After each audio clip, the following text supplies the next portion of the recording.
የማቴዎስ ወንጌል ምዕራፍ 26 ኢየሱስም እነዚህን ቃሎች ሁሉ በፈጸመ ጊዜ ለደቀ መዛሙርቱ ከሁለት ቀን በኋላ ፋሲካ እንዲሆን ታውቃላችሁ፣ የሰው ልጅም ሊሰቀል አልፎ ይሰጣል አለ።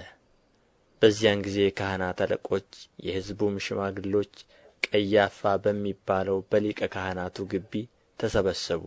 ኢየሱስንም በተንኰል ሊያስይዙት ሊገድሉትም ተማከሩ። ነገር ግን በሕዝቡ ዘንድ ሁከት እንዳይነሣ በበዓል አይሁን አሉ። ኢየሱስም በቢታንያ በለምጻሙ በስምዖን ቤት ሳለ አንዲት ሴት ዋጋው እጅግ የበዛ ሽቱ የሞላው የአልባስጥሮስ ብልቃጥ ይዛ ወደ እርሱ ቀረበች። በማዕድም ተቀምጦ ሳለ በራሱ ላይ አፈሰሰችው። ደቀ መዛሙርቱም ይህን አይተው ተቈጡና፣ ይህ ጥፋት ለምንድር ነው? ይህ በብዙ ዋጋ ተሽጦ ለድሆች ሊሰጥ ይቻል ነበርና አሉ። ኢየሱስም ይህን አውቆ እንዲህ አላቸው፣ መልካም ሥራ ሠርታልኛለችና ሴቲቱንስ ስለ ምን ታደክሙአታላችሁ? ድሆች ሁልጊዜ ከእናንተ ጋር ይኖራሉ፣ እኔ ግን ሁልጊዜ ከእናንተ ጋር አልኖርም። እርስዋ ይህን ሽቱ በሰውነቴ ላይ አፍስሳ ለመቃብሬ አደረገች። እውነት እላችኋለሁ ይህ ወንጌል በዓለም ሁሉ በማናቸውም ስፍራ በሚሰበክበት እርስዋ ያደረገችው ደግሞ ለእርስዋ መታሰቢያ እንዲሆን ይነገራል። በዚያን ጊዜ የአስቆሮቱ ይሁዳ የሚባለው ከአሥራ ሁለቱ አንዱ ወደ ካህናት አለቆች ሄዶ ምን ልትሰጡኝ ትወዳላችሁ? እኔም አሳልፌ እሰጣችኋለሁ። እነርሱም 30 ብር መዘኑለት። ከዚያችም ሰዓት ጀምሮ አሳልፎ ሊሰጠው ምቹ ጊዜ ይሻ ነበር። በቂጣው በዓል በመጀመሪያ ቀን ደቀ መዛሙርቱ ወደ ኢየሱስ ቀርበው ፋሲካን ትበላ ዘንድ ወዴት ልናሰናዳልህ ትወዳለህ አሉት። እርሱም ወደ ከተማ ከእገሌ ዘንድ ሄዳችሁ መምህር ጊዜዬ ቀርቦአል፣ ከደቀ መዛሙርቴ ጋር ከአንተ ዘንድ ፋሲካን አደርጋለሁ ይላል በሉት አለ። ደቀ መዛሙርቱም ኢየሱስ እንዳዘዛቸው አደረጉ፣ ፋሲካንም አሰናዱ። በመሸም ጊዜ ከአሥራ ሁለቱ ደቀ መዛሙርቱ ጋር በማዕድ ተቀመጠ። ሲበሉም እውነት እላችኋለሁ ከእናንተ አንዱ እኔን አሳልፎ ይሰጣል አለ። እጅግም አዝነው እያንዳንዱ ጌታ ሆይ እኔ እሆንን ይሉ ጀመር። እርሱም መልሶ ከእኔ ጋር እጁን በወጭቱ ያጠለቀ እኔን አሳልፎ የሚሰጥ እርሱ ነው።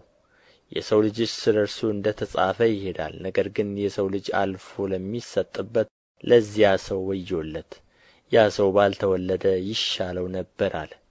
አሳልፎ የሚሰጠው ይሁዳም መልሶ መምህር ሆይ እኔ እሆንን አለ። አንተ አልህ አለው። ሲበሉም ኢየሱስ እንጀራን አንሥቶ ባረከ፣ ቆርሶም ለደቀ መዛሙርቱ ሰጠና እንካችሁ ብሉ፣ ይህ ሥጋዬ ነው። ጽዋንም አንሥቶ አመስግኖም ሰጣቸው፣ እንዲህም አለ፣ ሁላችሁ ከእርሱ ጠጡ፣ ስለ ብዙዎች ለኃጢአት ይቅርታ የሚፈስ የአዲስ ኪዳን ደሜ ይህ ነው። ነገር ግን እላችኋለሁ በአባቴ መንግሥት ከእናንተ ጋር ከዚህ ከወይን ፍሬ አዲሱን እስከምጠጣበት እስከዚያ ቀን ድረስ ከዛሬ ጀምሬ አልጠጣውም። መዝሙርም ከዘመሩ በኋላ ወደ ደብረ ዘይት ወጡ። በዚያን ጊዜ ኢየሱስ በዚህች ሌሊት ሁላችሁ በእኔ ትሰናከላላችሁ፣ እረኛውን እመታለሁ፣ የመንጋውም በጎች ይበተናሉ የሚል ተጽፎአልና ከተነሣው በኋላ ግን ወደ ገሊላ እቀድማችኋለሁ አላቸው። ጴጥሮስም መልሶ ሁሉም በአንተ ቢሰናከሉ እኔ ከቶ አልሰናከልም አለው። ኢየሱስ እውነት እልሃለሁ በዚህች ሌሊት ዶሮ ሳይጮኽ 3 ጊዜ ትክደኛለህ አለው። ጴጥሮስ ከአንተ ጋር መሞት እንኳ የሚያስፈልገኝ ቢሆን ከቶ አልክድህም አለው።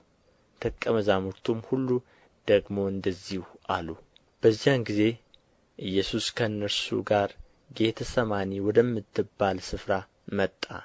ደቀ መዛሙርቱንም ወዲያ ሄጄ ስጸልይ ሳለ በዚህ ተቀመጡ አላቸው። ጴጥሮስንም ሁለቱንም የዘብዴዎስን ልጆች ወስዶ ሊያዝን ሊተክዝም ጀመር። ነፍሴ እስከ ሞት ድረስ እጅግ አዘነች፣ በዚህ ቆዩ፣ ከእኔም ጋር ትጉ አላቸው። ጥቂትም ወደ ፊት እልፍ ብሎ በፊቱ ወደቀና ሲጸልይ አባቴ ቢቻልስ ይህች ጽዋ ከእኔ ትለፍ፣ ነገር ግን አንተ እንደምትወድ ይሁን እንጂ እኔ እንደምወድ አይሁን አለ። ወደ ደቀ መዛሙርቱም መጣ። ተኝተውም አገኛቸውና ጴጥሮስን እንዲሁም ከእኔ ጋር አንዲት ሰዓት እንኳ ልትተጉ አልቻላችሁምን? ወደ ፈተና እንዳትገቡ ትጉና ጸልዩ። መንፈስስ ተዘጋጅታለች፣ ሥጋ ግን ደካማ ነው አለው። ደግሞ ሁለተኛ ሄዶ ጸለየና አባቴ ይህች ጽዋ ሳልጠጣት ታልፍ ዘንድ የማይቻል እንደሆነ ፈቃድህ ትሁን አለ። ደግሞም መጥቶ ዓይኖቻቸው በእንቅልፍ ከብደው ነበርና ተኝተው አገኛቸው። ደግሞም ትቶአቸው ሄደ። ሦስተኛም ያንኑ ቃል ደግሞ ጸለየ። ከዚያ ወዲያ ወደ ደቀ መዛሙርቱ መጥቶ እንግዲህስ ተኙ ዕረፉም፣ እነሆ ሰዓቲቱ ቀርባለች፣ የሰው ልጅም በኃጢአተኞች እጅ አልፎ ይሰጣል። ተነሱ እንሂድ፣ እነሆ አሳልፎ የሚሰጠኝ ቀርቦአል አላቸው። ይህንም ገና ሲናገር እነሆ ከአሥራ ሁለቱ አንዱ ይሁዳ መጣ። ከእርሱም ጋር ብዙ ሕዝብ ሰይፍና ጐመድ ይዘው ከካህናት አለቆችና ከሕዝቡ ሽማግሎች ዘንድ መጡ። አሳልፎ የሚሰጠውም የምስመው እርሱ ነው፣ ያዙት ብሎ ምልክት ሰጥቶአቸው ነበር። ወዲያውም ወደ ኢየሱስ ቀረበና መምህር ሆይ ሰላም ላንተ ይሁን ብሎ ሳመው። ኢየሱስም ወዳጄ ሆይ ለምን ነገር መጣህ አለው። በዚያን ጊዜ ቀረቡ፣ እጃቸውንም በኢየሱስ ላይ ጭነው ያዙት። እነሆም ከኢየሱስ ጋር ከነበሩት አንዱ እጁን ዘርግቶ ሰይፉን መዘዘና የሊቀ ካህናቱን ባሪያ መትቶ ጆሮውን ቈረጠው። በዚያን ጊዜ ኢየሱስ እንዲህ አለው፣ ሰይፍ የሚያነሡ ሁሉ በሰይፍ ይጠፋሉና ሰይፍህን ወደ ስፍራው መልስ። ወይስ አባቴን እንድለምን እርሱም አሁን ከአሥራ ሁለት ጭፍሮች የሚበዙ መላእክት እንዲሰድልኝ የማይቻል ይመስልሃልን? እንዲህ ከሆነስ እንደዚህ ሊሆን ይገባል የሚሉ መጻሕፍት እንዴት ይፈጸማሉ? በዚያን ሰዓት ኢየሱስ ለሕዝቡ ወንበዴ እንደምትይዙ ሰይፍና ጐመድ ይዛችሁ ልትይዙኝ ወጣችሁን? በመቅደስ ዕለት ዕለት እያስተማርሁ ከእናንተ ጋር ስቀመጥ ሳለሁ አልያዛችሁኝም። ነገር ግን ይህ ሁሉ የሆነ የነቢያት መጻሕፍት ይፈጸሙ ዘንድ ነው አለ። በዚያን ጊዜ ደቀ መዛሙርቱ ሁሉ ትተውት ሸሹ። ኢየሱስን የያዙትም ጻፎችና ሽማግሎች ወደ ተከማቹበት ወደ ሊቀ ካህናቱ ወደ ቀያፋ ወሰዱት። ጴጥሮስ ግን እስከ ሊቀ ካህናቱ ግቢ ድረስ ሩቅ ሆኖ ተከተለው። የነገሩንም ፍጻሜ ያይ ዘንድ ወደ ውስጥ ገብቶ ከሎሌዎቹ ጋር ተቀመጠ። የካህናት አለቆችና ሽማግሎች ሸንጎውም ሁሉ እንዲገድሉት በኢየሱስ ላይ የሐሰት ምስክር ይፈልጉ ነበር፣ አላገኙም። ብዙም የሐሰት ምስክሮች ምንም ቢቀርቡ አላገኙም። በኋላም ሁለት ቀርበው ይህ ሰው የእግዚአብሔርን ቤተ መቅደስ አፍርሼ በሦስት ቀን ልሠራው እችላለሁ ብሎአል አሉ። ሊቀ ካህናቱም ተነሥቶ እነዚህ ለሚመሰክሩብህ አንድ እንኳ አትመልስምን አለው። ኢየሱስ ግን ዝም አለ። ሊቀ ካህናቱም አንተ የእግዚአብሔር ልጅ ክርስቶስ የሆንህ እንደሆነ እንድትነግረን በሕያው በእግዚአብሔር አምልሃለሁ አለው። ኢየሱስም አንተ አልህ፣ ነገር ግን እላችኋለሁ ከእንግዲህ ወዲያ የሰው ልጅ በኃይል ቀኝ ሲቀመጥ በሰማይ ደመና ሲመጣ ታያላችሁ አለው። በዚያን ጊዜ ሊቀ ካህናቱ ልብሱን ቀድዶ ተሳድቦአል። እንግዲህ ወዲህ ምስክሮች ስለ ምን ያስፈልገናል? እነሆ ስድቡን አሁን ሰምታችኋል። ምን ይመስላችኋል አለ። እነርሱም ሞት ይገባዋል ብለው መለሱ። በዚያን ጊዜ በፊቱ ተፉበት፣ ጐሰሙትም።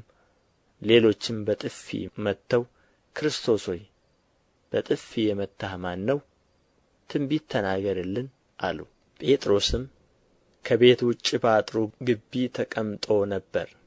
አንዲት ገረድም ወደ እርሱ ቀርባ አንተ ደግሞ ከገሊላው ከኢየሱስ ጋር ነበርህ አለችው።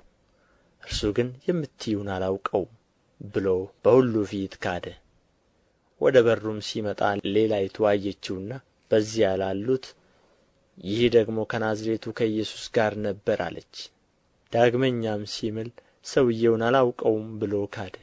ጥቂትም ቆይተው በዚያ ቆመው የነበሩ ቀርበው ጴጥሮስን አነጋገርህ ይገልጥሃልና በእውነት አንተ ደግሞ ከእነርሱ ወገን ነህ አሉት።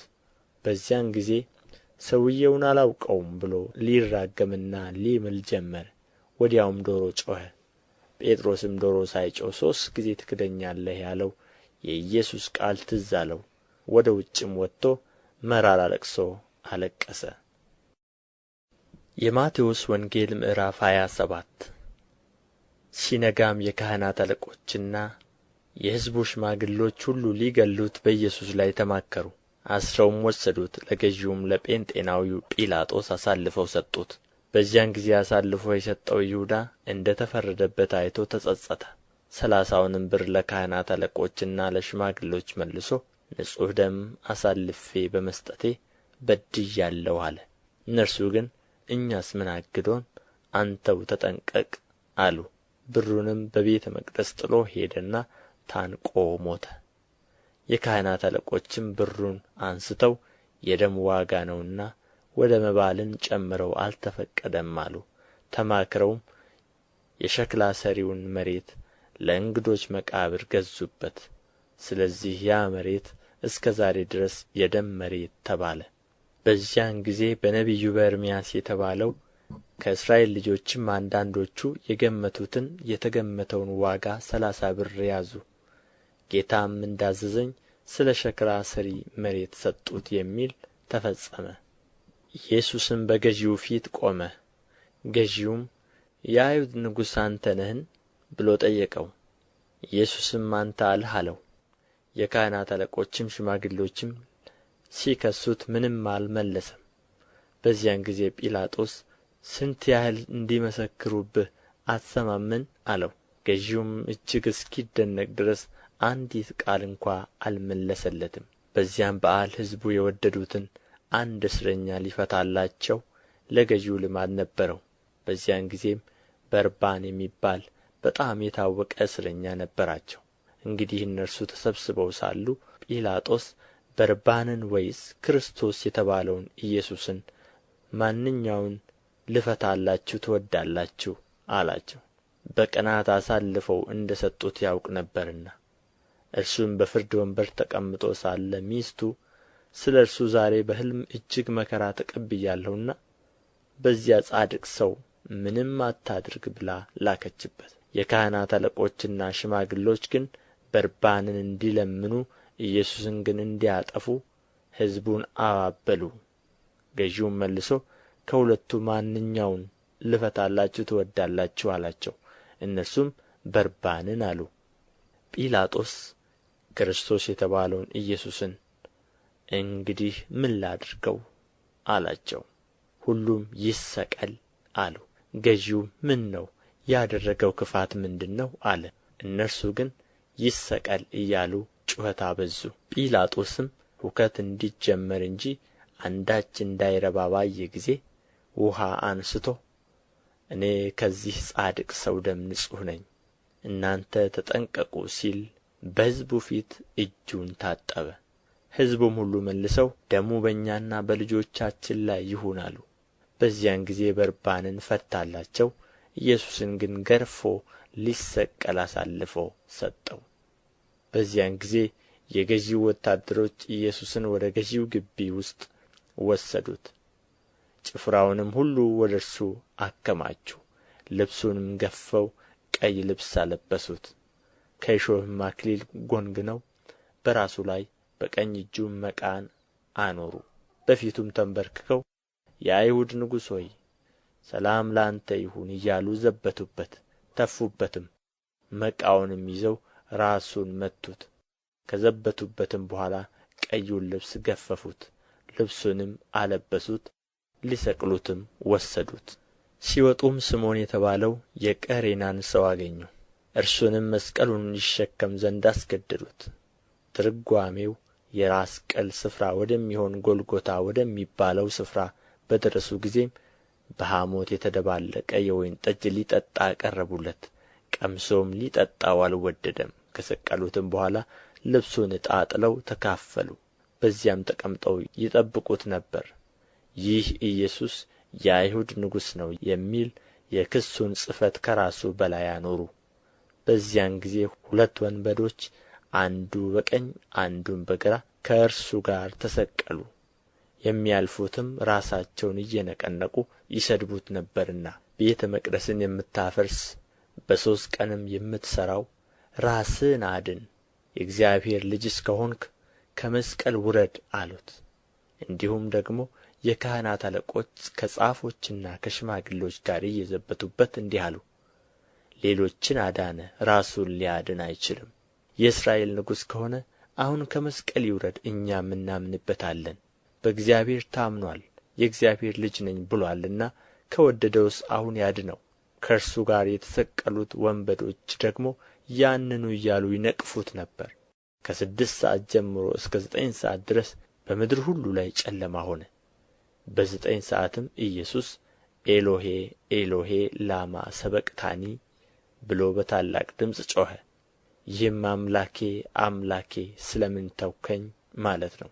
በዚያም ከቆሙት ሰዎች ሰምተው ይህስ ኤልያስን ይጠራል አሉ። ወዲያውም ከእነርሱ አንዱ ሮጠ፣ ሰፍነግም ይዞ ሆምጣጤ ሞላበት፣ በመቃም አድርጎ አጠጣው። ሌሎቹ ግን ተው፣ ኤልያስ መጥቶ ያድነው እንደሆነ እንይ አሉ። ኢየሱስም ሁለተኛ በታላቅ ድምፅ ጮኾ ነፍሱን ተወ። እነሆም የቤተ መቅደስ መጋረጃ ከላይ እስከ ታች ከሁለት ተቀደደ፣ ምድርም ተናወጠች፣ ዓለቶችም ተሰነጠቁ፣ መቃብሮችም ተከፈቱ። ተኝተው ከነበሩት ከቅዱሳን ብዙ ሥጋዎች ተነሡ። ከትንሣኤውም በኋላ ከመቃብሮች ወጥተው ወደ ቅድስት ከተማ ገቡና ለብዙዎች ታዩ። የመቶ አለቃም ከእርሱም ጋር ኢየሱስን የሚጠብቁ መናወጡንና የሆነውን ነገር አይተው ይህ በእውነት የእግዚአብሔር ልጅ ነበረ ብለው እጅግ ፈሩ። ኢየሱስን እያገለገሉ ከገሊላ የተከተሉት ብዙ ሴቶች በሩቅ ሆነው ሲመለከቱ በዚያ ነበሩ። ከእነርሱም መግደላዊት ማርያምና የያዕቆብና የዮሳ እናት ማርያም የዘብዴዎስም የልጆቹ እናት ነበሩ። በመሸም ጊዜ ዮሴፍ የተባለው ባለጠጋ ሰው ከአርማትያስ መጣ። እርሱም ደግሞ የኢየሱስ ደቀ መዝሙር ነበረ። ይኸውም ወደ ጲላጦስ ቀርቦ የኢየሱስን ሥጋ ለመነው። ጲላጦስም እንዲሰጡት አዘዘ። ዮሴፍም ሥጋውን ይዞ በንጹሕ በፍታ ከፈነው፣ ከዓለት ከወቀረው በአዲሱ መቃብርም አኖረው። በመቃብሩም ደጃፍ ታላቅ ድንጋይ አንከባሎ ሄደ። መግደላዊት ማርያምም ሁለተኛይቱም ማርያም በመቃብሩ አንጻር ተቀምጠው በዚያ ነበሩ። በማግስቱም ከመዘጋጀት በኋላ በሚሆነው ቀን የካህናት አለቆችና ፈሪሳውያን ወደ ጲላጦስ ተሰበሰቡና ጌታ ሆይ ያ አሳች በሕይወቱ ገና ሳለ ከሦስት ቀን በኋላ እነሣለሁ እንዳለ ትዝ አለን። እንግዲህ ደቀ መዛሙርቱ መጥተው በሌሊት እንዳይሰርቁት ለሕዝቡም ከሙታን ተነሣ እንዳይሉ የኋለኛይቱ ስሕተት ከፊተኛይቱ ይልቅ የከፋች ትሆናለችና መቃብሩ እስከ ሦስተኛ ቀን ድረስ እንዲጠበቅ እዘዝ አሉት። ጲላጦስም ጠባቆች አሉአችሁ፣ ሄዳችሁ እንዳወቃችሁ አስጠብቁ አላቸው። እነርሱም ሄደው ከጠባቆች ጋር ድንጋዩን አትመው መቃብሩን አስጠበቁ። የማቴዎስ ወንጌል ምዕራፍ 28 በሰንበትም መጨረሻ መጀመሪያው ቀን ሲነጋ መግደላዊት ማርያም፣ ሁለተኛይቱ ማርያም መቃብሩን ሊያዩ መጡ። እነሆም የጌታ መልአክ ከሰማይ ስለ ወረደ ታላቅ የምድር መናወጥ ሆነ። ቀርቦም ድንጋዩን አንከባሎ በላዩ ተቀመጠ። መልኩም እንደ መብረቅ፣ ልብሱም እንደ በረዶ ነጭ ነበረ። ጠባቆቹም እርሱን ከመፍራት የተነሣ ተናወጡ፣ እንደ ሞቱም ሆኑ። መልአኩም መልሶ ሴቶቹን አላቸው፣ እናንተስ አትፍሩ፣ የተሰቀለውን ኢየሱስን እንድትሹ አውቃለሁና እንደ ተናገረ ተነሥቶአልና በዚህ የለም። የተኛበትን ስፍራ ኑና እዩ። ፈጥናችሁም ሂዱና ከሙታን ተነሣ፣ እነሆም ወደ ገሊላ ይቀድማችኋል፣ በዚያም ታዩታላችሁ ብላችሁ ለደቀ መዛሙርቱ ንገሩአቸው። እነሆም ነገርኋችሁ። በፍርሃትና በታላቅ ደስታም ፈጥነው ከመቃብር ሄዱ፣ ለደቀ መዛሙርቱም ሊያወሩ ሮጡ። እነሆም ኢየሱስ አገኛቸውና ደስ ይበላችሁ አላቸው። እነርሱም ቀርበው እግሩን ይዘው ሰገዱለት። በዚያን ጊዜ ኢየሱስ አትፍሩ፣ ሄዳችሁ ወደ ገሊላ እንዲሄዱ ለወንድሞቼ ተናገሩ፣ በዚያም ያዩኛል አላቸው። ሲሄዱም ሳሉ እነሆ ከጠባቆቹ አንዳንድ ወደ ከተማ መጥተው የሆነውን ሁሉ ለካህናት አለቆች አወሩ። ከሽማግሎች ጋርም ተሰብስበው ተማከሩና ለጭፍሮች ብዙ ገንዘብ ሰጥተዋቸው እኛ ተኝተን ሳለ ደቀ መዛሙርቱ በሌሊት መጥተው ሰረቁት በሉ። ይህም በገዢው ዘንድ የተሰማ እንደሆነ እኛ እናስረዳዋለን፣ እናንተም ያለ ሥጋት እንድትሆኑ እናደርጋለን አሉአቸው። እነርሱም ገንዘቡን ተቀብለው እንዳስተማሩአቸው አደረጉ። ይህም ነገር በአይሁድ ዘንድ እስከ ዛሬ ድረስ ሲወራ ይኖራል። 11 ደቀ መዛሙርት ግን ኢየሱስ ወዳዘዛቸው ተራራ ወደ ገሊላ ሄዱ። ባዩትም ጊዜ ሰገዱለት። የተጠራጠሩ ግን ነበሩ። ኢየሱስም ቀረበና እንዲህ ብሎ ተናገራቸው። ሥልጣን ሁሉ በሰማይና በምድር ተሰጠኝ። እንግዲህ ሂዱና አሕዛብን ሁሉ በአብ በወልድ በመንፈስ ቅዱስ ስም እያጠመቃችኋቸው ያዘዝኋችሁንም ሁሉ እንዲጠብቁ እያስተማራችኋቸው ደቀ መዛሙርት አድርጓቸው። እነሆም እኔ እስከ ዓለም ፍጻሜ ድረስ ሁልጊዜ ከእናንተ ጋር ነኝ።